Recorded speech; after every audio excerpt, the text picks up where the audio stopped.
एक तरफ से आप कह रहे हो कि ये जानबूझ के नहीं करते, है ना, और मतलब दूसरा आप ये कह रहे हो इन पे डिपेंड करता है। हाँ, तो सपोर्ट नहीं करनी है। जब हमें जब एक बीमारी होती है घर में तो उसका इलाज कराना पड़ता है, और ये आप ब्रेन के हॉस्पिटल में बैठे हो, है ना, यहाँ दिमाग का इलाज होता है। तो ये चीज़ सबसे पहले परिवार को समझनी है कि अगर हमारे परिवार के सदस्य को एक दिमागी बीमारी हो गई है, नशों ने इतना ज़्यादा अफेक्ट कर दिया है कि वो उस पर निर्भर हो चुका है, उसको अच्छा लगे या ना लगे नशा शरीर मांगता है और उसको करना पड़ता है। तो जब हमने मान ही लिया ये दिमागी बीमारी है, तो यानी कि पेशेंट अपने दिमाग का इस्तेमाल करके इससे नहीं निकल सकता, क्योंकि वो ठीक तरह से काम नहीं कर रहा ना, वही करता है, दिमाग करता है हमारा सब कुछ। तो अगर आप 10 साल से कोशिश कर रहे हो तो अब यहाँ पर बैठकर समझने की कोशिश करो कि वो 10 साल की कोशिश कामयाब क्यों नहीं हुई। क्या हमें बीमारी नहीं समझ आई थी? क्या हमें इलाज नहीं समझ आया था? क्या फैमिली को नहीं पता क्या करना है? तो हम सब ये सेशंस में बैठ के यही सीखते हैं कि क्यों हमारा घर में समझाना काम नहीं आता, क्यों घर में कस्में वादे काम नहीं आते, क्यों घर में इतना हम लाड प्यार करते हैं, कोई काम खोल के दे देता है, एक्स्ट्रा पैसे दे देता है, गिफ्ट्स दे देता है, मतलब पूजा पाठ करते हैं, जादू तावीज़ करते हैं, सब कुछ करते हैं, तो तब भी हमारा पेशेंट ठीक क्यों नहीं होता? सो उसका एक ही जवाब है कि ये बीमारी है, और बीमारी तो इलाज से ही जा सकती है ना। मैंने लिखा है pain is important for the recovery. तो मैं अपनी आप एक शेयरिंग करती हूँ कि रोज़ हम यहाँ पे बैठ के ना, मैं फैमिली को मतलब अपनी शेयरिंग कर रही होती हूँ, समझा रही होती हूँ कि दर्द बहुत ज़रूरी है। अगर आपको दर्द महसूस होगा तो आप इलाज के लिए आओगे, और नशा तो सिर्फ एक लक्षण है बीमारी का, बीमारी कुछ और है। तो और हम बहुत लेट अस्पताल पहुँचते हैं मोस्टली। तो ऐसे ही मेरा ना कुछ सालों पहले, कुछ तो नहीं बहुत साल हो गए पहले, एक्सीडेंट हुआ था। उसमें मेरे घुटने में मतलब चोट आई थी। तो तब से लेकर अब तक पूरी तरह से मैंने ना इलाज नहीं करवाया। तो अब 2 दिन से मैं यहीं पास में फिजियोथेरेपी करा रही हूँ। तो मैंने उनको बोला कि देखो मेरा ना इसमें फ्लूइड भर जाता है, तो मैंने डॉक्टर से 2-3 बार निकलवाया। तो उसने मुझे बोला देखो पहले तो आप लेट आए हो, जैसे मैं आपको बोलती हूँ, पहले तो आप अस्पताल लेट पहुँचे हो।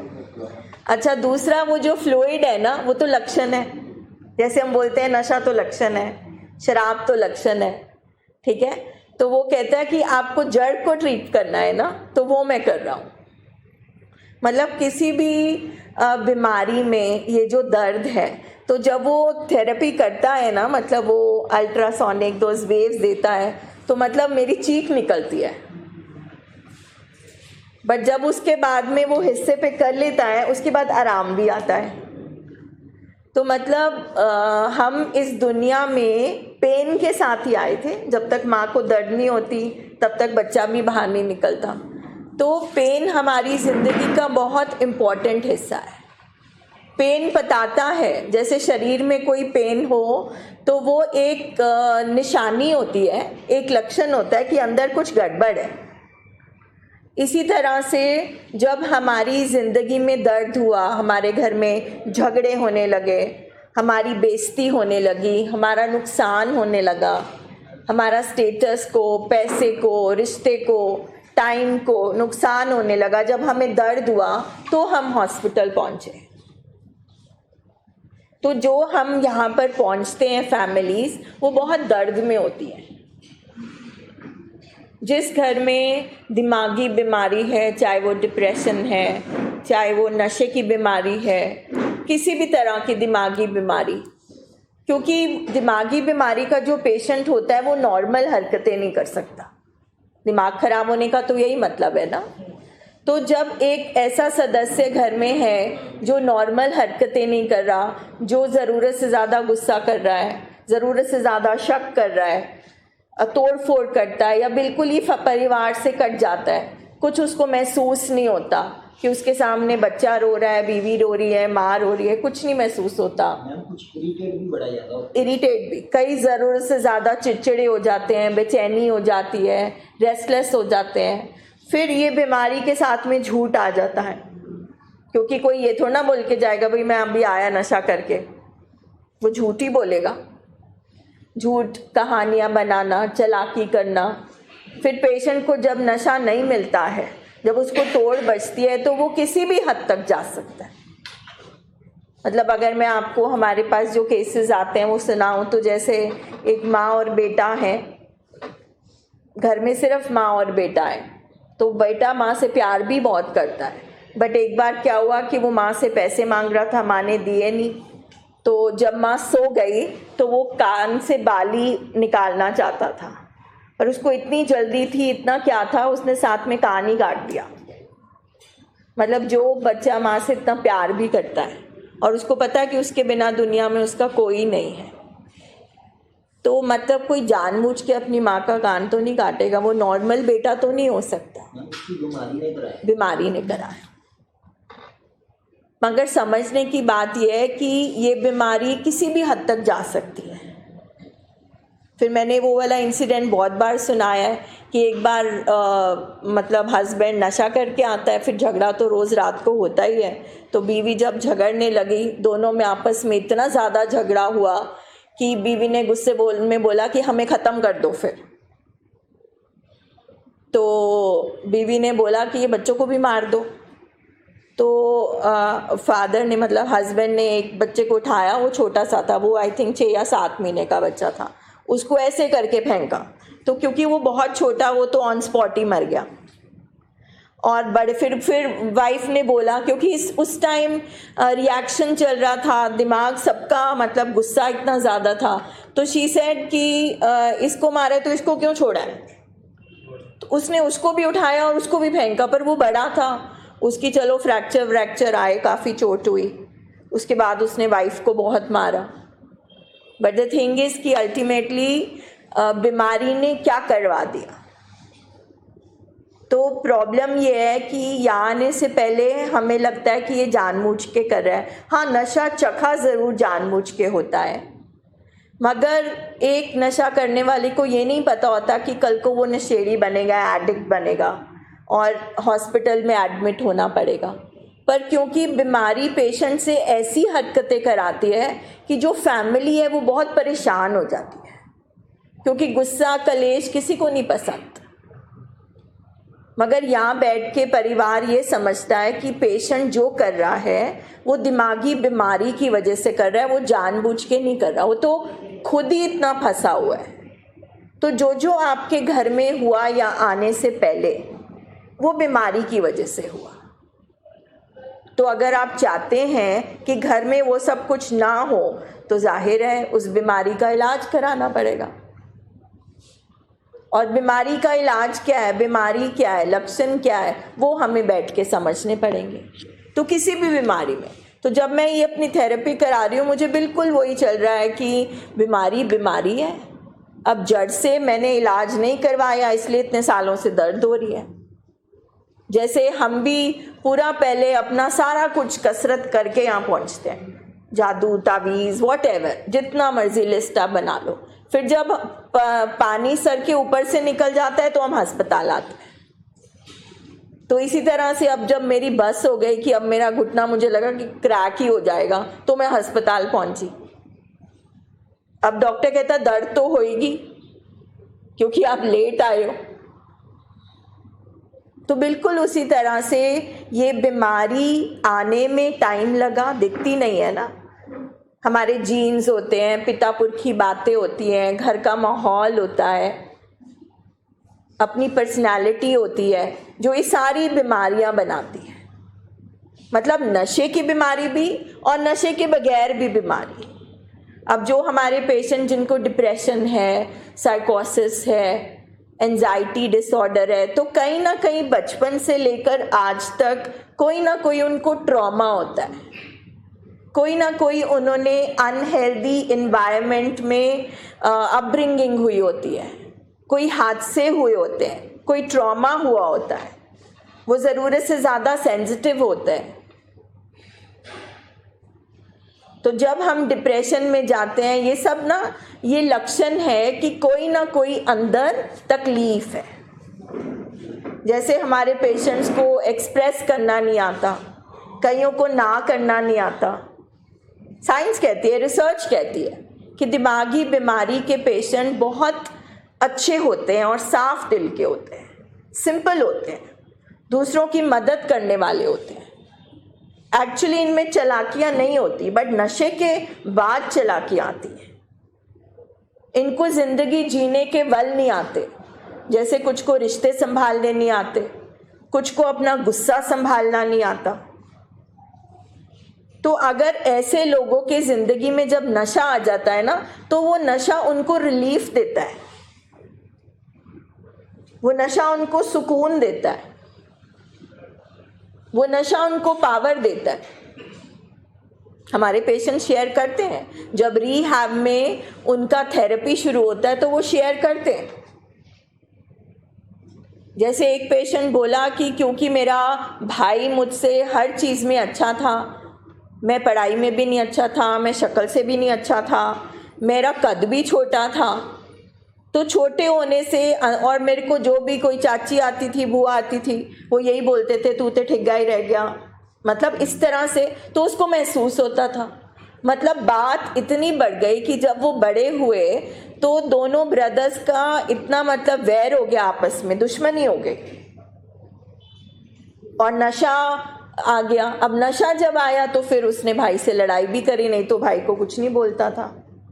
तो नशे ने पावर दे दी ना। तो लेकिन प्रॉब्लम नशे में तो नहीं है ना। और जसवीर सर, प्रॉब्लम नशे में तो नहीं हुई ना। प्रॉब्लम ये है कि आपको बोलना नहीं आता, आपको एक्सप्रेस करना नहीं आता, तो नशे के 2 घूंट लेकर आप लड़ भी पड़ते हो। तो प्रॉब्लम कहाँ पे हुई? हम कहते हैं उसने कर दिया, उसने कर दिया, दोस्तों ने लगा दिया, ऐसा कुछ नहीं होता। कोई किसी के मुंह में नहीं डालता। और अगर हमारे घर में फिर बोलते हैं कि भाई इसकी बीवी छोड़ के चली गई इसलिए कर लिया, घर में कोई हादसा हो गया इसलिए कर लिया, ऐसा नहीं होता। अगर हमें, हाँ लवली देना राहुल,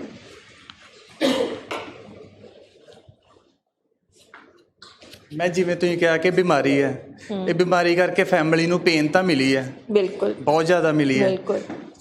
फैमिली नूं पेन फॉरगेट करनी चाहिए है कि नहीं करनी चाहिए? जे करनी भी चाहिए है तो क्यों, किद्दां करे? जे करनी नहीं चाहिए तो वो क्यों ना करे? पर्सनली मतलब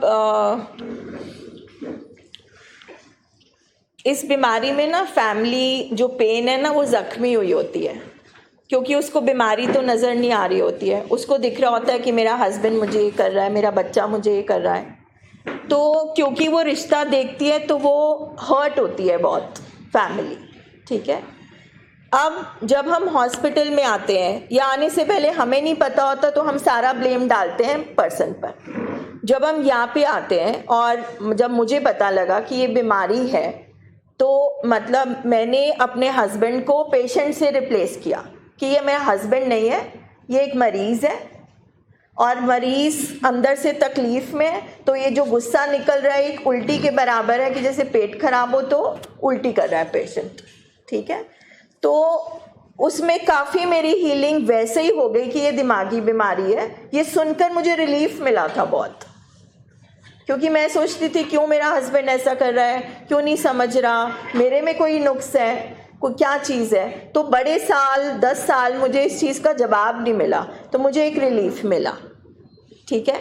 अगर हम हील नहीं होंगे, अगर हम ही ज़ख्मी होंगे, हम बीमार हो जाएंगे, तो फिर पेशेंट को कौन ध्यान रखेगा? दूसरी बात है, मेरे में एक्सेप्टेंस आया कि ना गलती मेरे हस्बैंड की थी ना मेरी थी, ये बीमारी थी जो करा रही थी। अब अगर मैं चाहती हूँ कि मैं और मेरा हस्बैंड अच्छी तरह से रहे तो मुझे इलाज कराना पड़ेगा। दूसरी बात, एक और पर्सपेक्टिव है जो मैंने लिखा है, pain is important for recovery, कि उस दर्द को याद रखना ज़रूरी है, क्योंकि बीमारी पूरी उम्र की है, क्योर नहीं है। तो कहीं ना कहीं से बीमारी अटैक कर सकती है। तो हमें एक ये जो साइंस ने एक तरीका बनाया, एक स्ट्रक्चर बनाया है, इसमें हमेशा हमें रहना है ताकि हम उस बीमारी के अटैक से बचे रहें। याद रखना है, ठीक है, मगर अपने आप को हील ज़रूर करना है प्रोसेस में। तो सर आज मैं शेयर कर रही थी कि कैसे हर चीज़ मैं यहाँ पे सब फैमिलीज़ को बोलती हूँ कि पेन बहुत ज़रूरी है टू अंडरस्टैंड। सिम्टम्स को नहीं ट्रीट करना है, रूट को करना है। तो 2 दिन से मैं फिजियोथेरेपी के लिए जा रही हूँ। तो जब वो अल्ट्रासाउंड वो वेव्स देता है ना, तो चीख निकलती है मेरी। तो मैंने कहा बहुत दर्द हो रहा है। तो वो बोले पहले तो आप लेट आए हो क्योंकि मेरा एक्सीडेंट बहुत साल पहले हुआ था, अब जाके मैं प्रॉपर ट्रीटमेंट करा रही हूँ। मैंने कहा ये तो सही है। फिर मैंने कहा वो ना फ्लूइड भर जाता है, वो मैंने 2-3 बार निकलवाया। तो कह रहा वो तो लक्षण है, रूट को ट्रीट करना है, जैसे हम बोलते हैं शराब तो लक्षण है। मैंने कहा हाँ ये भी सही बोल रहे हो। तो कह रहा वो दर्द तो होएगी। तो मतलब पेन कितना ज़रूरी है लाइफ में। सो पर वो जब दर्द होती है ना, उसके बाद जो रिलीफ मिलता है तो वो मेरा रिवॉर्ड है। तो मतलब पेन, चाहे हम बीमारियां लें, कोई भी बीमारी लें, लाइफ में कुछ भी है, pain is part of life. और पेन ही हमें रिकवरी में लेके जाती है। अगर हमें फैमिलीज़ को यहाँ बैठ के पेन नहीं हो रहा ना, तो हमें इलाज भी नहीं मिलना। और अगर हमारी लाइफ में पेन नहीं है तो हम गलत जगह बैठे हैं। तो मैं पूरा रिलेट कर रही थी कि मैं सबको यही बोल रही होती हूँ। तो मैं भी लेट पहुँची, हम लेट पहुँचते हैं हॉस्पिटल भी। और फिर मैं सिम्टम ट्रीट करवाती रही कि भाई वो सैल्यूविन फ्लूइड निकालते रहो, पर वो जड़ पे नहीं कभी गए हम। पर 2 दिन से मुझे रिवॉर्ड भी मिल रहा है क्योंकि मेरी दर्द कम हो रही है। तो सेम प्रोसेस है, कोई भी बीमारी हो, चाहे वो कैंसर है, कोई भी बीमारी है, लाइफ में कुछ भी है, पेन इज इम्पॉर्टेंट। आप क्या कहते हैं जसवीर सर? बिल्कुल मैं ना गल नाल सहमत हाँ। ਇੱਥੇ ਆਉਂਦਾ ਨਾ ਸਾਡੀਆਂ ਜ਼ਿੰਦਗੀ ਦੀਆਂ ਬੜੀਆਂ ਸਮੱਸਿਆਵਾਂ ਹੱਲ ਹੋ ਜਾਂਦੀਆਂ। ਜਿਸ ਤਰ੍ਹਾਂ ਤੁਸੀਂ ਕਹਿੰਦੇ ਰਿਲੇਟ ਕੀਤਾ, ਮਤਲਬ ਕਿ ਤੁਸੀਂ ਦੇਖੋ, ਤੁਸੀਂ ਇੱਥੇ ਆਈ ਜਾਓ, ਮਤਲਬ ਕਿ ਤੁਹਾਨੂੰ ਜ਼ਿੰਦਗੀ ਦੀਆਂ ਜਿੰਨੀਆਂ ਪ੍ਰੋਬਲਮ ਆਉਣਗੀਆਂ ਨਾ, ਇਹ ਆਉਣੀਆਂ ਹੀ ਆਉਣੀਆਂ। ਜੇ ਅਸੀਂ ਜੀਂਦੇ ਆ ਤਾਂ ਆਉਣੀਆਂ, ਤੁਸੀਂ ਇਹ ਨਾ ਸਮਝੋ ਆਉਣੀਆਂ ਨਹੀਂ, ਆਉਣੀਆਂ। ਅਤੇ ਫਿਰ ਜਦੋਂ ਤੁਸੀਂ ਇਸ ਪਰਸਪੈਕਟਿਵ ਨਾਲ ਉਹਨੂੰ ਹੱਲ ਕਰਦੇ ਜੇ ਨਾ, ਵੀ ਆਪਾਂ ਜੜ੍ਹ ਤੱਕ ਨਹੀਂ ਗਏ, ਜੜ੍ਹ ਦਾ ਇਲਾਜ ਕਰਾਉਣਾ, ਫਿਰ ਤੁਹਾਨੂੰ ਤੁਸੀਂ ਕੋਈ ਵੀ ਤੁਹਾਡੇ ਨਾਲ ਇੰਸੀਡੈਂਟ ਜਾਂ ਕੋਈ ਕੁਛ ਹੋਏਗਾ ਨਾ, ਤੁਹਾਨੂੰ ਇੱਕਦਮ ਪਤਾ ਲੱਗ ਜਾਏ ਇਹਦੀ ਜੜ੍ਹ ਇੱਥੇ ਹੈਗੀ ਆ। ਮੈਂ ਵੀ ਉੱਤੋਂ ਕਰਦਾ ਪਿਆ, ਮਤਲਬ ਕਿ ਜਿਸ ਤਰ੍ਹਾਂ ਕੱਲ੍ਹ ਗੱਲ ਕੀਤੀ ਸੀ ਵੀ ਸੈਲਫ ਫੋਕਸ ਰੱਖਣਾ, ਕਿਸੇ ਦੀ ਗੱਲ ਦਾ ਗੁੱਸਾ ਨਹੀਂ ਕਰਨਾ, ਵੇਖੋ ਵੀ ਨੁਕਸਾਨ ਕਿੰਨਾ। ਠੀਕ ਆ। ਬਾਕੀ ਜੇ ਤੁਸੀਂ ਗੱਲ ਕਰਦੇ ਪਏ, ਮੈਂ ਕਹਿੰਦਾ ਵਾਂ ਵੀ ਫੈਮਿਲੀ ਇੱਕ ਗੱਲ ਚੇਤੇ ਰੱਖੇ ਵੀ ਸਾਡੇ ਘਰ ਇੱਕ ਦਿਮਾਗੀ ਬਿਮਾਰੀ ਦਾ ਮਰੀਜ਼ ਹੈਗਾ। ਬਸ ਆਹ ਨਾ ਭੁੱਲੇ ਕਦੀ ਫੈਮਿਲੀ, ਇਹ ਫੈਮਿਲੀ ਕਦੀ ਨਾ ਭੁੱਲੇ ਵੀ ਸਾਡੇ ਘਰ ਦੇ ਵਿੱਚ ਇੱਕ ਦਿਮਾਗੀ ਬਿਮਾਰੀ ਦਾ ਮਰੀਜ਼ ਹੈ। ਭਾਵੇਂ ਉਹ ਕਿੰਨਾ ਵੀ ਠੀਕ ਹੋ ਜੇ, ਸਾਡੇ ਹਿਸਾਬ ਨਾਲ ਸਾਨੂੰ ਕਿੰਨਾ ਵੀ ਉਹ ਠੀਕ ਲੱਗੇ, ਪਰ ਹੈਗਾ ਉਹ ਮਰੀਜ਼ ਹੀ ਮਰੀਜ਼। ਬਸ ਐਂਡ ਇਸ ਪ੍ਰੋਸੈਸ ਦੇ ਵਿੱਚ ਜੋ ਤੁਸੀਂ ਮਿਹਨਤ ਕਰੋਗੇ ਨਾ, ਜਿਹੜਾ ਤੁਹਾਨੂੰ ਰਿਵਾਰਡ ਮਿਲੇਗਾ ਨਾ, ਜਿਹੜੀ ਤੁਹਾਡੀ ਹੀਲਿੰਗ ਹੋਊਗੀ, ਉਹ ਤੁਹਾਡੀ ਪੇਨ ਨੂੰ ਕੰਪਨਸੇਟ ਕਰੇਗੀ। ਮਤਲਬ ਕੀ ਗੱਲ ਸਮਝੋ, ਤੁਹਾਡੀ ਮਿਹਨਤ ਆ ਨਾ ਜਿਹੜੀ, ਉਹ ਤੁਹਾਡੀ ਪੇਨ ਘਟਾਏਗੀ। ਹੋਰ ਕਿਸੇ ਚੀਜ਼ ਨੇ ਪੇਨ ਨਹੀਂ ਘਟਾਣੀ ਤੁਹਾਡੀ। ਤੁਹਾਨੂੰ ਜਿਹੜਾ ਰਿਵਾਰਡ ਮਿਲੇਗਾ ਨਾ ਮਿਹਨਤ ਕਰਕੇ, ਉਹ ਤੁਹਾਡੀ ਪੇਨ ਘਟਾਏਗਾ, ਉਹ ਤੁਹਾਡੀ ਪੇਨ ਘਟਾਏਗਾ। ਤੁਹਾਡੀ ਹੀਲਿੰਗ ਇਸੇ ਚੀਜ਼ 'ਚ ਰਹੇਗੀ ਸਾਰੀ ਉਮਰ ਵੀ ਸਾਡੇ ਘਰ ਇੱਕ ਦਿਮਾਗੀ ਬਿਮਾਰੀ ਦਾ ਕੀ ਆ। ਬਸ ਜੇ ਤੁਸੀਂ ਇਹ ਗੱਲ ਚੇਤੇ ਰੱਖ ਲਓ ਨਾ, ਅਤੇ ਇਹਦੇ ਨਾਲ ਕੁਛ ਚੀਜ਼ਾਂ ਇਹ ਚੇਤੇ ਰੱਖ ਲਓ ਵੀ ਜਿਹੜੀਆਂ ਤੁਹਾਡੇ ਨਾਲ ਉਹਦੀ ਬਿਮਾਰੀ ਦੌਰਾਨ ਹੋਈਆਂ ਨਾ, ਬਸ ਉਹਨਾਂ ਨੂੰ ਚੇਤੇ ਰੱਖ ਲਓ। ਐਂਡ ਜੇ ਤੁਸੀਂ ਮਤਲਬ ਕਿ ਇੱਕ ਮੈਂ ਤੁਹਾਨੂੰ ਕਹਾਂ ਨਾ ਵੀ ਤੁਸੀਂ ਇੱਕ ਦਿਨ ਚੇਤੇ ਰੱਖ ਲਓ, ਜਿਸ ਦਿਨ ਤੁਸੀਂ ਇੱਥੇ ਆਏ ਸੀ। ਇੱਥੇ ਜਿਸ ਦਿਨ ਆਪਾਂ ਆਏ ਸਾਂ ਨਾ, ਜੇ ਤੁਸੀਂ ਉਹ ਤਰੀਕ, ਵੇਲਾ, ਘੜੀ, ਇਨਵਾਇਰਮੈਂਟ ਜੋ ਤੁਹਾਡੇ ਘਰ 'ਚ ਹੋਇਆ, ਜੋ ਤੁਹਾਡੇ ਮਰੀਜ਼ ਦੀ ਬਿਮਾਰੀ ਨੇ ਕੀਤਾ, ਜੋ ਤੁਹਾਡੀ ਬਿਮਾਰੀ ਨੇ ਕੀਤਾ, ਸਾਰੇ ਨੂੰ ਇੱਕ ਸਮ ਅਪ ਕਰਕੇ ਨਾ ਇੱਕ ਪੋਟਲੀ ਬਣ ਕੇ ਤੇ ਕੋਲ ਰੱਖ ਛੱਡਿਆ ਕਰੋ। ਬਸ ਇੱਕ ਰਬੜ ਨਾ ਹੱਥ 'ਤੇ ਪਾ ਲਿਆ ਕਰੋ। ਜਦੋਂ ਤੁਹਾਨੂੰ ਕੋਈ ਮਾੜਾ ਮੋਟਾ ਹੋਵੇ, ਨਾਲ ਹੀ ਵੇਖ ਲਾ ਆ ਆਇਆ, ਇਸ ਦਿਨ ਆਪਾਂ ਆਹ ਗੱਲ। ਪੁਰਾਣੇ ਜ਼ਮਾਨੇ 'ਚ ਨਾ ਜੇ ਕੋਈ ਚੀਜ਼ ਯਾਦ ਰੱਖਣੀ ਹੋਵੇ ਨਾ ਤੇ ਉਹ ਬਜ਼ੁਰਗ ਨਾ ਬੰਨ ਲੈਂਦੇ ਸੀ ਨਾ, ਕੁਛ ਗੱਡ ਬੰਨ ਲੈਂਦੇ, ਇਹ ਚੀਜ਼ ਦੀ ਗੱਡ ਬੰਨ। वैसे भी एक्सपर्ट्स कहते हैं, मतलब इतने सालों की रिसर्च के बाद, मतलब एक्सपर्ट्स कहते हैं कोई भी दिमागी जो बीमारी है, pain is the root cause. Pain सिर्फ ये नहीं कि शारीरिक पेन, पेन मतलब किसी भी अंदर पर्सन के जो कमी होती है, जब कमी होती है तो हमें दुख होता है ना, दुख होता है तो दर्द होता है। तो किसी भी तरह की कमी है, चाहे हम अपने आप को, हमारी सेल्फ एस्टीम लो है, चाहे हम अपने आप को किसी से कम समझते हैं, या हमें अपने बात करना नहीं आता, छोटी छोटी बातें जो हमें दर्द देती है। So pain is the root cause of addiction. तो अगर हमने जड़ को नहीं ट्रीट किया कि कौन सी चीज़ हमें नशे की तरफ लेकर जा रही है, कौन सी चीज़ की वजह से हमें पैनिक अटैक आ जाता है, कौन सी चीज़ की वजह से हमें बेचैनी होती है, तो जब तक ये थेरेपी जो है, काउंसलिंग है, जो हर्मिटेज प्रोग्राम है, जो साइंस ने ये सब कुछ बनाया, वो इसी पे बेस बनाया। तो हम हमेशा ऊपर की तय को ट्रीट करते रहते हैं, हम अंदर कभी रूट कॉज पे नहीं जाते, इसीलिए बार बार हम रिलैप्स होते हैं। So pain ultimately is the root cause. ਸੀ ਤੇ ਉਹ ਗੇਮ ਖੇਡਦੇ ਪਏ ਸੀ, ਉਹ ਆਪਣੀ ਗੇਮ ਦੇ ਵਿੱਚ ਇੰਨਾ ਮਤਲਬ ਕਿ ਮਸਤ ਸੀ, ਉਹਨਾਂ ਨੂੰ ਲੱਗਾ ਹੀ ਨਹੀਂ ਅਸੀਂ ਇਲਾਜ ਕਰਾਉਣਾ ਹੈ। गेम्स में बहुत मस्त हो जाता है। ਉਹ ਮਤਲਬ ਕਿ ਇਸ ਤਰ੍ਹਾਂ ਗੱਲਾਂ ਕਰਨ, ਮੀਟਿੰਗ ਕੀਤੀ ਇਸ ਤਰ੍ਹਾਂ, ਉਹ ਉਹਨਾਂ ਨੂੰ ਮਤਲਬ ਕਿ ਉਹ ਸ਼ਾਇਦ ਉਹ ਕਿਸੇ ਹੋਰ ਦੁਨੀਆ 'ਚ ਆ ਗਏ, ਸ਼ਾਇਦ ਕਿਸੇ ਹੋਰ ਦੁਨੀਆ 'ਚ ਆ ਗਏ ਆ। होश में आए ना सर। ਮਤਲਬ ਕਿ ਉਹ ਆਪਣਾ ਇੰਜੋਏ ਕਰਦੇ ਪਏ ਆ, ਭੱਜ ਭੱਜ ਕੇ ਕਾਪੀਆਂ ਤੇ ਲਿਖਦੇ ਆ, ਭੱਜ ਸਤਿ ਸ੍ਰੀ ਅਕਾਲ ਆ ਮੈਂ ਕਹਿੰਦਾ ਇੱਕ ਦੂਜੇ ਦੇ ਵਿੱਚ ਇਸ ਤਰ੍ਹਾਂ, ਮਤਲਬ ਕਿ ਜਿਸ ਤਰ੍ਹਾਂ ਮੈਂ ਇਹ ਤੀਸਰੀ ਦੁਨੀਆ ਦੇ ਲੋਕੀ ਹੈਗੇ। ਇਹ ਤੇ ਆਮ ਮਤਲਬ ਕਿ ਕਿਸੇ ਨਾਲ ਮੈਚ ਹੀ ਨਹੀਂ ਕਰਦੇ, ਉਹ ਆਪਣੇ ਰੰਗ 'ਚ ਮਸਤ ਹੈ। ਮਤਲਬ ਕਿ ਐਡੀ ਜ਼ਬਰਦਸਤੀ ਯਾਰ ਰਿਕਵਰੀ, ਭਾਵੇਂ ਉਹ ਕਿਸੇ ਬਿਮਾਰੀ ਦਾ ਵਾ, ਭਾਵੇਂ ਉਹ ਡਿਪਰੈਸ਼ਨ ਦਾ ਵਾ, ਭਾਵੇਂ ਉਹ ਮਤਲਬ ਕਿ ਕਿਸੇ ਹੋਰ ਮਾਨਸਿਕ ਬਿਮਾਰੀ ਦਾ, ਚਾਹੇ ਐਡਿਕਸ਼ਨ ਦਾ, ਚਾਹੇ ਚਿੱਟੇ ਦਾ, ਚਾਹੇ ਸ਼ਰਾਬ ਦਾ, ਚਾਹੇ ਫੀਮ ਦਾ, ਚਾਹੇ ਮਤਲਬ ਕਿ ਗੈਂਬਲਿੰਗ ਦਾ, ਕੁਛ ਵੀ ਆ, ਉਹ ਲੱਗਦਾ ਨਹੀਂ ਵੀ ਇਹਨਾਂ ਦੇ ਇਹ ਮਤਲਬ ਕਿ ਕਿਸੇ ਪਾਰਟੀਕੂਲਰ ਬਿਮਾਰੀ ਬਾਰੇ ਆਏ। ਉਹ ਜੋ ਕਰਦੇ ਪਏ ਸੀ ਨਾ, ਜਿੰਨੇ ਉਹ ਮਸਤ ਸੀ ਉਹਦੇ ਵਿੱਚ ਬਿਲਕੁਲ ਅੰਬਿਊਡ ਹੋਏ ਸੀ, ਮਤਲਬ ਕਿ ਲੱਗਦਾ ਯਾਰ ਇਹ ਬੰਦੇ ਇਹ ਕੀ ਕਰਦੇ ਪਏ ਆ, ਇਹ ਕਰਦੇ ਕੀ ਪਏ ਆ, मतलब कि ये आओ ना दी किसी चीज़ की रुचि होनी। और ये सारे पेशेंट शेयर करते हैं कि जैसे मुझे याद है एक हमारा पेशेंट होता था रणविजय, तो जब वो पहले दिन हर्मिटेज में आए और सुबह हम उठाते हैं ना फॉर जॉगिंग वॉकिंग, तो मेरे पास आया, कहता है इतना सुंदर लगता है सूरज। मैंने कहा तूने सूरज नहीं देखा? मतलब वो मुझे पूरा दिन ये सुनाता ही रहा, कितना खूबसूरत लगता है। कहता मैं उठता ही 2-3 बजे था, मैंने तो सूरज नहीं निकलता देखा। फिर हमारे पेशेंट, क्योंकि डांस तो वैसे ही पंजाबीज़ को बहुत पसंद है, तो डांस थेरेपी जब होती है खूब नाचते हैं, तो कहते हैं हमने कभी नहीं सोचा था कि हम नशे के बिना डांस कर सकते हैं। मतलब इतनी छोटी छोटी चीज़ें मतलब शेयर करते हैं। फिर कोई पेशेंट कहता है कि तीसरी चौथी मीटिंग में जब माँ मिली और मैंने गले लगाया, वो मैं कभी नहीं भूल सकता। एहसास ख़त्म हो जाता है हमारे पेशेंट को।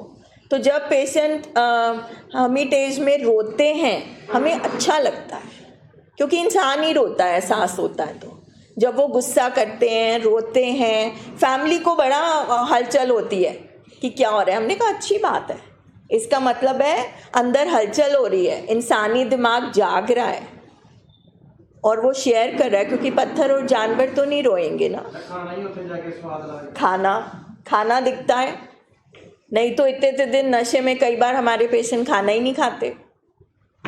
अच्छा वो सोते कहाँ हैं? वो तो बेहोश होते हैं।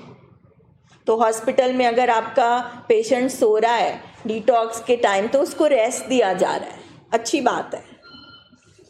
तो बहुत सारी चीज़ें हम फैमिलीज़ कुछ और समझती हैं, मगर एक्सपर्ट्स प्रोफेशनल उसको किसी और तरीके से समझते हैं। जैसे जब बच्चा पैदा होने वाला होता है तो हम पेन बोलते हैं, डॉक्टर कॉन्ट्रैक्शन बोलता है, हम बोलते हैं दर्द दर्द दर्द, तो वो कॉन्ट्रैक्शन बोलता है कि वो होना ज़रूरी है, नहीं तो फॉल्स पेन्स इंड्यूस करनी पड़ती है।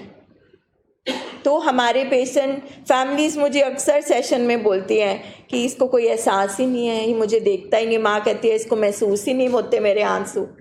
तो साइंटिफिकली, वैज्ञानिक तौर पे आज मैंने एक वाइफ को बनाकर भी समझाया था कि किस तरह से हमारा मतलब हमारे एहसास ख़त्म हो जाते हैं। जो पेन महसूस करने वाला हिस्सा है, सर बेटर बता पाएंगे, वो काम ही नहीं करता, वो ख़त्म ही हो जाता है। तो हमारे पेशेंट को कोई फ़र्क नहीं पड़ता, आसपास बच्चे खेल रहे हैं, घूम रहे हैं, वो कनेक्ट ही नहीं कर सकता। So that is the reason दिनिका कि आपके हस्बैंड उस दिन बच्चों के साथ कनेक्ट ही नहीं कर पा रहे थे। अब वो बच्चा बार बार फादर के पास वो कुछ ला रहा था। ਅੱਜ ਵੀ ਸਰਵ ਕਹਿਣ ਡਿਆ ਪੁੱਛਿਆ, ਕਹਿੰਦਾ ਮੈਨੂੰ ਘਰਦਿਆਂ ਦੀ ਬਹੁਤ ਯਾਦ ਆ। हाँ, बहुत याद आने। मैं शेयर करना चाहूँगी इतने सालों में मेरा माइंड का रुझाना है। हर महीना 2 महीना नहीं होता था, सौरभ कहते थे यार मतलब यू गो, तुम लुधियाना जाओ, मुझे भी ब्रेक मिलेगी, तुम्हें भी ब्रेक मिलेगी। 10 साल हो गए हमारी शादी को। सौरभ ने पहली बार कहा कि बच्चों की छुट्टियां आ रही है, तुम कहीं मत जाना, स्टे हियर ओनली, मतलब don't go anywhere despite of बच्चों की holiday, you do not go anywhere, stay here. ਸਾਡੇ ਹਰ ਮੀਟਿੰਗ 'ਚ ਅੱਜ ਮੈਂ ਪੁੱਛਿਆ ਉਹਨਾਂ ਨੂੰ, ਮੈਂ ਕਿ 90% ਜਿਹੜੇ ਸਟੂਡੈਂਟ ਆ ਨਾ, ਉਹਨਾਂ ਨੇ ਇਹੀ ਕਿਹਾ ਵੀ ਸਾਨੂੰ ਘਰ ਦੀ ਯਾਦ ਆ ਰਹੀ। It is a positive sign. ਮਤਲਬ ਕਿ ਜਿਹੜੇ ਘਰਦਿਆਂ ਦਾ ਬੰਦਾ ਫੋਨ ਨਹੀਂ ਚੁੱਕਦਾ, 4-4 ਦਿਨ ਘਰ ਨਹੀਂ ਆਉਂਦਾ, ਬੁਲਾਉਂਦਾ ਨਹੀਂ, ਕਿਤੇ ਬਾਤਚੀਤ ਨਹੀਂ ਹੁੰਦੀ, ਉਹਨਾਂ ਦੀ ਯਾਦ ਆਉਂਦੀ। ਬਹੁਤ ਜ਼ਬਰਦਸਤ ਚੀਜ਼ ਆ। ਨਸ਼ਾ ਛੱਡਣਾ ਕੁਛ ਨਹੀਂ ਹੁੰਦਾ, ਕੁਛ ਨਹੀਂ ਹੁੰਦਾ, ਇਹ ਤਾਂ ਹੈ ਹੀ ਕੁਛ ਨਹੀਂ। ਅਸਲੀ ਚੀਜ਼ ਇਹ ਆ ਵੀ ਘਰਦਿਆਂ ਦੀ ਯਾਦ ਆ ਰਹੀ ਆ, ਕਹਿਣ ਦਾ ਮਤਲਬ ਵੀ ਉਹਨਾਂ ਨੂੰ ਰਿਐਲਿਟੀ ਨਜ਼ਰ ਆ ਰਹੀ ਆ ਵੀ ਕੋਈ ਕੰਮ ਨਹੀਂ ਆਇਆ, ਕੋਈ ਵੀ ਸਾਡੇ ਕੰਮ ਨਹੀਂ ਆਇਆ, ਆਖਰ ਸਾਡੇ ਘਰ ਦੇ ਹੀ ਕੰਮ ਆਏ। ਪਰ ਜੇ ਆਪਾਂ ਨੂੰ ਉਹਨਾਂ ਨੂੰ ਆਪਾਂ ਨਹੀਂ ਕਰ ਸਕੇ ਤੇ ਇਹ ਸਾਡੀ ਬਿਮਾਰੀ, ਇਹ ਸਾਡੀ ਬਿਮਾਰੀ ਆ। ਵਿੱਚੋਂ ਤੇ ਉਹ ਤਰਸਦੇ ਹੀ ਆ ਸਾਰੇ ਕਿ ਫਿਰ ਉਹਦਾ ਫੋਕਸ ਬਿਮਾਰੀ ਤੇ ਆਉਂਦਾ ਵਾ ਵੀ ਇਹ ਜਿੰਨੀ ਦੂਰੀ ਕਰਾਈ ਨਾ, ਇਹ ਬਿਮਾਰੀ ਨੇ ਕਰਾਈ ਹੈ। ਜੋ ਸਾਡੇ ਕੋਲ ਕਰਾਇਆ ਨਾ, ਇਹ ਬਿਮਾਰੀ ਨੇ ਕਰਾਇਆ। ਫਿਰ ਬਾਰ-ਬਾਰ ਉਹਨਾਂ ਦਾ ਫੋਕਸ ਬਿਮਾਰੀ ਤੇ ਜਾਂਦਾ, ਫਿਰ ਉਹ ਲਿਖਦੇ ਵੀ ਆ ਬਿਮਾਰੀ। ਫਿਰ ਜਦੋਂ ਤੁਸੀਂ ਬਿਮਾਰੀ ਦਾ ਫੋਕਸ ਹੋ ਜਾਏਗਾ, ਜਦੋਂ ਤੁਹਾਡਾ ਧਿਆਨ ਬਿਮਾਰੀ ਤੇ ਕਨਸੈਂਟਰੇਟ ਹੋ ਜਾਏਗਾ, ਫਿਰ ਨਸ਼ਾ ਨਿਕਲ ਜਾਏਗਾ। ਫਿਰ ਨਸ਼ੇ ਵਾਲੀ ਕੋਈ ਗੱਲ नहीं है। इसे करके तो नशे की गल कोई नहीं करते। पर एक बात है कि अगर हमने रिकवरी का रिवॉर्ड लेना है, अपने रिश्ते वापस हम अगर हमें चाहिए तो हमें टाइम देना पड़ेगा। ये इलाज टाइम मांगता है, सब्र मांगता है, सरेंडर मांगता है। आप सोचो कि एकदम सब कुछ हो जाएगा, ऐसा नहीं होगा। ट्रीटमेंट को समझना पड़ता है, डॉक्टर के हिसाब से चलना पड़ता है, प्रोग्राम के हिसाब से चलना पड़ता है। पर हम ये सोचते हैं कि अगर हम नहीं चलेंगे, नहीं उसके हिसाब से करेंगे तो फिर मतलब और क्या करना है हमें। मैंने तो अपने आप को यही सवाल पूछा था कि वैसे ही डॉक्टर्स ने जवाब दे दिया है, तो खोने को है क्या। मतलब सब कुछ ही ख़त्म हो रहा था, तो खोने को कुछ नहीं था। मतलब इस हद तक हमें सोचना पड़ता है कि क्या खोने को है। इज़्ज़त, पैसा, चैन है नहीं, कुछ नहीं है। खाली मकान को तो नहीं हम कुछ कर सकते ना, चीज़ों को। सो अगर हम उस हद तक दर्द महसूस करते हैं कि हमारा पेशेंट हमारे लिए बहुत इम्पोर्टेंट है, तो फिर हम इलाज की तरफ चलते हैं। मैं वैसे भी ना साढ़े ਜਿਹੜੇ ਪੇਸ਼ੈਂਟ ਹੈ ਨਾ, ਉਹ ਉਹਨਾਂ ਨੂੰ ਜਵਾਬ ਹੀ ਮਿਲਿਆ ਹੁੰਦਾ। ਉਹ ਜਵਾਬ ਨਾ ਮਤਲਬ ਕਿ ਕਿਸੇ ਨਾ ਕਿਸੇ ਤਰੀਕੇ ਨਾਲ ਮਤਲਬ ਕਿ ਜੇ ਤੁਸੀਂ 4 ਹਸਪਤਾਲਾਂ 'ਚੋਂ ਅੱਗੇ ਹੋ ਕੇ ਆਏ ਜੇ, ਇਹਦਾ ਮਤਲਬ ਕਿ ਜਵਾਬ ਹੋਏਗਾ ਤੁਹਾਨੂੰ। ਜੇ ਤੁਹਾਨੂੰ 10 ਸਾਲ ਹੋ ਗਏ ਇਸ ਬਿਮਾਰੀ ਨਾਲ ਲੜਦਿਆਂ, ਤੁਹਾਨੂੰ ਕੋਈ ਹੱਲ ਨਹੀਂ ਲੱਭਦਾ ਪਿਆ, ਅੱਗੇ ਨਾਲ ਹੋਰ ਬਿਮਾਰੀ ਵੱਧਦੀ ਪਈ ਆ, ਇਹ अंडरस्टूड है भी जवाब मिला है। हाँ, लेकिन हमें दिखता नहीं है ना। हाँ। हमें जब तक डॉक्टर नहीं कहता ना 3 months टू सर्वाइव, 4 months, तब तक हमारे ये खुलता नहीं है दिमाग। पता की आ मतलब कि डॉक्टर भी ਜਿਹੜੇ ਇਲਾਜ ਕਰਦੇ ਨਾ, ਉਹ ਪਹਿਲਾਂ 2-4-6 ਮਹੀਨੇ ਮਤਲਬ ਕਿ ਦਵਾਈ ਦਿੰਦੇ ਆ, ਬਾਅਦ 'ਚ ਫਿਰ ਇਹ ਕਹਿੰਦੇ ਜੀ ਅੱਛਾ ਮਤਲਬ ਕਿ ਤੁਸੀਂ ਇਹ ਦਵਾਈ ਬੰਦ ਕਰ ਦਿਓ, ਇਹਦੀ ਬਿਮਾਰੀ ਜ਼ਿਆਦਾ ਵਾ। ਯਾਨੀ ਕਿ ਬਿਮਾਰੀ ਡਾਇਗਨੋਜ਼ ਨਹੀਂ ਹੋਈ ਹੁੰਦੀ, ਉਹ ਜਿਹੜੀ ਦਵਾਈ ਦਿੰਦੇ ਨਾ, ਉਹ ਦਵਾਈ ਨਾਲ ਇਕੱਲੀ ਗੱਲ ਬਣਦੀ ਨਹੀਂ, ਦਵਾਈ ਨਾਲ ਕੱਲੀ ਨਾ ਬਿਲਕੁਲ ਗੱਲ ਨਹੀਂ ਬਣਦੀ, ਪਰ ਉਹ ਦਵਾਈ ਤੇ ਜ਼ੋਰ ਦੇਈ ਜਾਂਦੇ ਜਾਂ ਦਵਾਈ ਦੀ ਡੋਜ਼ ਵਧਾਈ ਜਾਂਦੇ ਆ, ਉਹਦੇ ਨਾਲ ਬਿਮਾਰੀ ਹੋਰ ਵਧੀ ਜਾਂਦੀ ਹੈ। ਤੇ ਜੇ ਕੋਈ ਬਾਬਿਆਂ ਕੋ ਜਾਂਦੇ ਜਾਂ ਪੜਤਾ ਕਿਤੇ ਕੋ ਵੀ ਜਾਂਦੇ, ਮੈਂ ਜਾਂਦਾ ਰਿਹਾ, ਉਹ ਮਤਲਬ ਕਿ ਤੁਹਾਨੂੰ ਮਹੀਨਾ 2 ਮਹੀਨੇ ਚੰਗਾ ਠੱਗਦੇ ਆ। ਫਿਰ ਜਦੋਂ ਵੇਖਦੇ ਨਾ ਵੀ ਇਹ ਹੁਣ ਜੇ ਇਹਦੇ ਕੋਈ 1100 ਮੰਗੋ ਤੇ 100 ਤੇ ਹੀ ਆਇਆ, ਫਿਰ ਕਹਿੰਦੇ ਅੱਛਾ ਇਸ ਤਰ੍ਹਾਂ ਕਰੋ ਕਿਸੇ ਡਾਕਟਰ ਨੂੰ ਵੀ ਖਾ ਲਓ, ਇਹਨੇ ਨਾ ਕਿਸੇ ਡਾਕਟਰ ਕੋਈ ਵਿਖਾ ਲਓ। ਅਸੀਂ ਤਾਂ ਪੂਰਾ ਜ਼ੋਰ ਲਾਇਆ, ਅਸੀਂ ਤਾਂ ਭੂਤ ਕੱਢਤਾ ਇਹਦਾ, ਬਾਕੀ ना थोड़ा डॉक्टर को विखा लो। सर राइट गाइडेंस भी चाहिए होती है ना, मतलब ये बात नहीं है, डिनाइल तो है इस बीमारी का लक्षण, बट राइट गाइडेंस भी चाहिए होती है कि दवाइयाँ क्यों ज़रूरी है। अब जिस तरह से हमारे हॉस्पिटल में साइको एजुकेट किया जाता है, मतलब I been to many rehabs और भी कुछ डॉक्टर्स के साथ मतलब गुड़गांव दिल्ली में काम किया, वो कोई फैमिली को कुछ नहीं समझाता, नोबडी। और जब तक फैमिली नहीं समझेगी तब तक पेशेंट कैसे ठीक होगा। मतलब आप उनको बोलो भी ना तो फैमिलीज़ तो डॉक्टर्स की बस हो जाती है कि इतने हमारे में पेशेंस नहीं है कि हम फैमिली को समझाएं। ठीक बात भी है, एज अ फैमिली मैं समझ सकती हूँ कि डॉक्टर क्यों ऐसी बात कहता है। अभी परसों मेरे को एक वाइफ ने बोला कि मैं अपने हस्बैंड को इतनी अच्छी तरह से जानती हूँ कि मैं उस पर PhD कर सकती हूँ। मैंने कहा अच्छा PhD कर सकते हो मगर आप डॉक्टर तो नहीं हो ना, इलाज तो नहीं कर सकते ना। मतलब उसका इतना स्ट्रॉन्ग उसने वॉल बनाया था, कह रही नहीं मैं जानती हूँ ये झूठ नहीं बोलते। मैं उनको बीमारी की मैनिपुलेशन, फिर मैंने 10 मिनट बाद देखा कि ये पूरा दरवाजे बंद है, अब मैं इसमें नहीं एंटर कर सकती। तो मतलब उसके ये वर्ड से कि मैं PhD कर सकती हूँ, PhD की डिग्री। आज भी ना किसी फैमिली का फोन आया, कुलविंदर के फादर है UK का फोन आया, गलबात हुई है ना, वो कहते जसवीर भाजी मैनू पता लगा इलाज तो साडा होने वाला भी, देखो कहते आप इन्ना इलाज कराया वा मतलब कि बड़ी बाहरों भी इलाज कराया वा, कहते सानू कभी किसी ने गाइड ही नहीं किया भी फैमिली ठीक होएगी तो पेशेंट ठीक होएगा। फैमिली की गाइडेंस जरूरी है, फैमिली की रिकवरी जरूरी है, फिर पेशेंट की रिकवरी होगी। पता ही नहीं है, पता ही नहीं है। मुझे अभी भी याद है कि एक हमारा पेशेंट था, 10 years he didn't meet his sister, उसकी सिस्टर बाहर रहती थी, तो उनके आपस में कोई हुई होगी नशे के दौरान, बीमारी के दौरान, तो राखी आ रही थी, तो हमने प्लान बनाया कि उससे रिक्वेस्ट करेंगे। तो जब वो दाखिल था तो ऑनलाइन मतलब मेरी बातचीत होती रहती थी, तो पहले तो वो बहुत गुस्सा होती थी, नहीं उसने बदलना नहीं है, मैं नहीं रिश्ता रखना चाहती। तो धीरे धीरे थोड़ा सा वो मेल्ट होने लगी। तो वो इतनी दूर से राखी सेलिब्रेट करने आई और हमने बिल्कुल नहीं बताया था पेशेंट को। तो जब उसने देखा ना सिस्टर आई, आप मानोगे नहीं, वो गले रख के 2 घंटे सिर्फ रोते रहे। मतलब और उस टाइम वो बिल्कुल नहीं, सब भूल गए क्या हमने लड़ाई करी थी क्या। You will also remember tall सा था, आई थिंक पंचायत में समथिंग कुछ वो था, काफ़ी डिफिकल्ट पेशेंट था। हरदेव दा ब्रदर नहीं है? हाँ, वो मिलके भरा कितने रोए। हाँ हरदेव का ब्रदर। 8 साल बाद हमने मिलाया उनको, पहली बार मिले वो। तो ऐसी चीज़ें होती हैं। You are right ma'am,